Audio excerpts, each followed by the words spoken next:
launch independence. Now, launch independence, launch freedom. The U.S. has a very unique position as a country, being able to have so many launch providers and ways of going to space that we do now, including qualified human launch to space.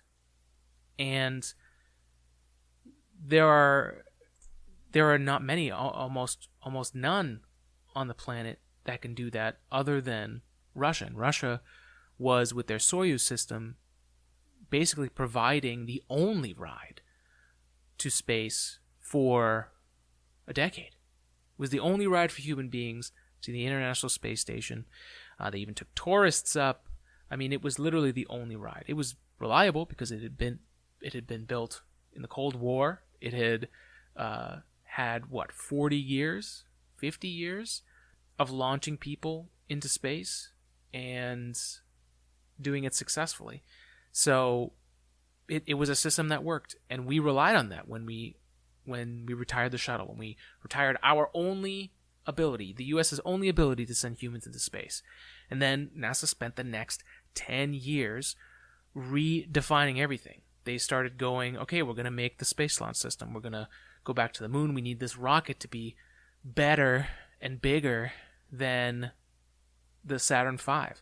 But it also cannot fail because NASA just came off of an era of only 2 disasters among so many space shuttle missions. But those 2 disasters almost ruined NASA as an organization. And NASA's also the best. They're the best of the best. It's also tax funded. It's not something that can have as much freedom to fail as SpaceX does. And it's a really interesting thought that we're going to dive into. We're going to probably do a whole episode just on how approaching a problem differently can get you to completely different results. And that's basically what we're seeing, is that NASA decided to take a gamble and say, we're going to make the real thing we need to do is set up long-term living in space. And so they designed the space launch system, and they spent, I've been talking with so many aerospace engineers and people that worked on the space launch system now that it's rolled out and it's a reality. We're getting prepared for this summer, spring, summer, to launch the world's most powerful rocket and return our ability to go to the moon, to go to another planet, or a moon, regardless, another surface. It's an incredible feat, and it took so many engineers over 10 years across all the different NASA centers to design each individual bolt system. There were so many people, and I'm still only scratching the surface of this as I've started to research and talk to more and more people. It was so involved, and it had so many limitations that it's no wonder that it took this long to accomplish. And the good thing is that it's here. Like, they finally got to the point where they rolled it. They assembled it in the vehicle assembly building. They rolled it out on the mobile launcher, and it will launch when that window opens up sometime in May or whenever it is.